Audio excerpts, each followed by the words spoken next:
अस्सलाम वालेकुम स्टूडेंट्स, कैसे हैं आप सब? होप सो बहुत अच्छे हैं। तो तैयारी भी आपकी बहुत अच्छी जा रही है। आज का पेपर भी आपका बहुत अच्छा हुआ होगा और इंशाल्लाह नेक्स्ट भी अच्छा होंगे। इंग्लिश का पेपर कर लेते हैं इसको थोड़ा सा।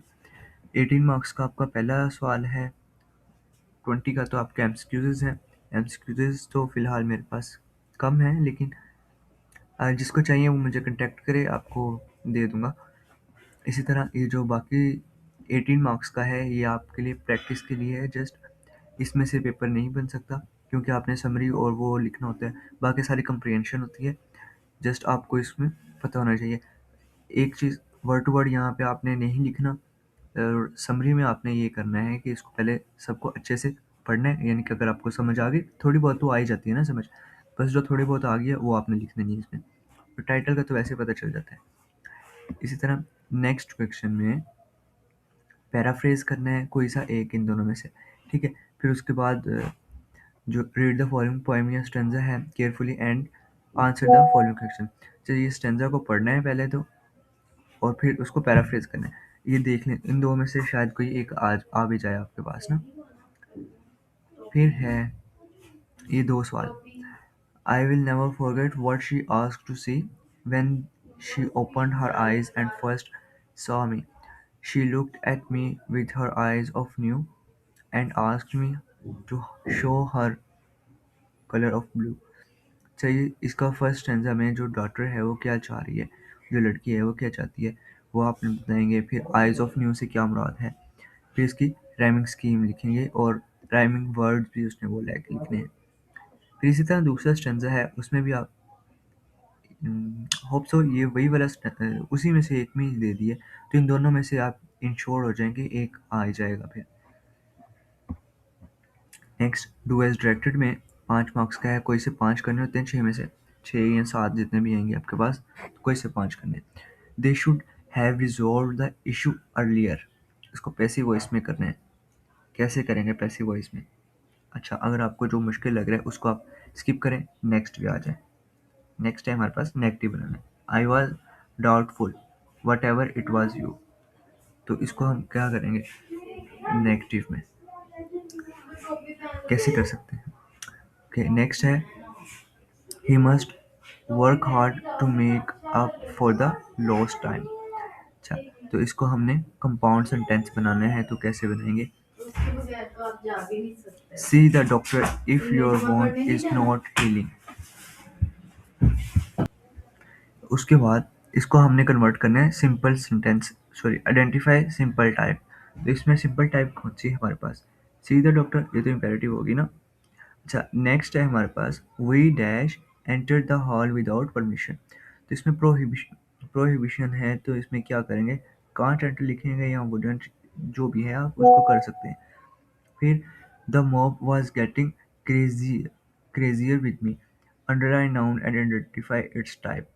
तो जैसे बोलते जाते हैं वैसे आप करते जाएं, तो इसी में 5 मार्क्स आपके मिल जाएंगे। अच्छा, एक टिप ये है कि आप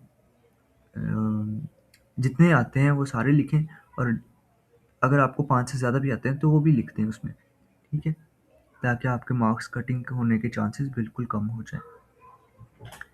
नेक्स्ट में हमारे पास में जाती है replace adjective clause bye adjective और एडजेक्टिव फ्रेज। कोई से 4 करने, 4 मार्क्स का आपके पास है। तो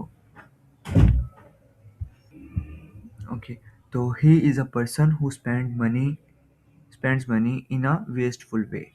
तो इसमें एडजेक्टिव क्लॉज को रिप्लेस करेंगे, एडजेक्टिव लगाएंगे या फिर एडजेक्टिव फ्रेज लगाएंगे। तो कौन सा इसमें पहले तो आइडेंटिफाई करना पड़ेगा, उसके बाद आप यूजफुल वे जो है वो हमारे पास एडजेक्टिव क्लॉज होगा, आई थिंक सो। नेक्स्ट है which is the road that leads to the airport. Answer he sorry which is the road that leads to the airport. तो वो कौन सा रोड है? इसमें एडजेक्टिव क्लॉज जो है वो विच के साथ ही बनेगा ना, विच इज़ द रोड। तो इसको हम एडजेक्टिव फ्रेज में लेके आओ। कैसे लेके आते हैं आप? The answer he gave to the teacher was not appropriate, ये हो सकता है इसका एडजेक्टिव क्लॉज में। फिर है This is the town where our grandfathers lived. Where our grandfathers grandparents lived. ये जो है ये हमारे पास एडजेक्टिव क्लॉज होगा. The reason why he failed is parent. तो इसमें आप आइडेंटिफाई करें और उसका आंसर. नेक्स्ट है पंक्चुएशन, सॉरी इनडायरेक्ट नरेशन है. Why are you late again? Asked the teacher sternly. The student replied, I overslept, ma'am. Do you not set an alarm? The student nodded. Be punctual from tomorrow onwards, ordered the teacher. अच्छा यार ये सारी इसका मतलब जो है ना, अगर आपको समझ आ गया तो ये सारी लाइंस जो हैं वो पाकिस्तान और इंडिया में तो चलती नहीं है. वो तो सीधा कहते हैं आ जाओ इधर बैठो ज़रा, आपको बताते हैं लेट क्यों हो रहे हो, या पनिशमेंट देते हैं वगैरह वगैरह. तो यहाँ देखो कितना पोलाइटली उसने बात की है और वो काम ख़त्म हो गया. अच्छा इसको आपने नरेशन में लेके जाना है, अब नरेट करना है इनडायरेक्ट इनडायरेक्ट नरेशन में. नेक्स्ट है हमारे पास. अच्छा एक बात याद रखें कि ये 5 और इन 6 इनमें से कोई से एक या 2-3 आ सकते हैं पेपर में. ऐसा नहीं होगा कि सारे सारे आपके पास आ जाएं. अच्छा तो इसके बाद हमारे पास आ जाता है सेक्शन सी में यूज़ अप्रोप्रिएट ट्रांजिशनल डिवाइसेस. क्या ट्रांजिशनल डिवाइसेस 6 मार्क्स की हैं आपके पास, तो 6 की 6 गिवन है इधर. ठीक है, होप्स हो कि आपके पास उधर भी 6 की 6 गिवन हो. अच्छा एक मसला ये होता है कि जब ट्रांजिशन डिवाइसेस आती हैं तो उसमें हमें पता नहीं चलता कि इधर कौन सी लगेगी फिर कौन सी लगेगी. ठीक है, ये सारी चीज़ें. तो इसको आप पढ़ लो एज आई. क्या हो सकता है as I look back on high school yes firstly या सिमिलरली अल्टीमेटली क्या. ठीक है, इसी तरह मैं तो जब करता था चैट जीपीटी यूज़ कर लेता था. खैर एक और बात, चैट जीपीटी जब यूज़ करते हैं तो वो आंसर गलत भी बताता है, तो इसलिए जेमिनाई यूज़ किया करें आप.